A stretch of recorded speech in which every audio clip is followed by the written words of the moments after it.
Mga madam, for opening na po ang ating kidswear A22 top 1.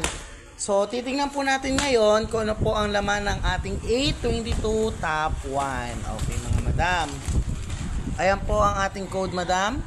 A22 top 1 brand po. Ayan madam, oh. May sumisilip agad siya madam. Dress na dress. Tingnan nyo naman yung pagkakadress niya madam. Oh, di ba? Pak na yung dress natin ng kidswear. Ayan, maraming dress ang kidswear natin. Then, ayan mga madam. May mga ano din siya, pambata. Tapos may mga pants din siya na pang lalaki. Ayan. Tingnan nyo no madam, malilinis po yan mga madam. Oh.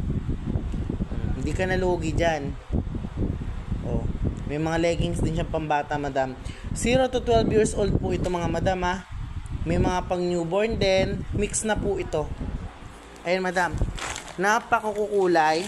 Maayos. Ayan madam. May mga short din pang bata. Panalo. Panalo dito mga madam sa bill na to. Ayan mga madam. Di ko pa siya na-open kung ano nasa loob niya ng mga more on branded siguro to mga madam.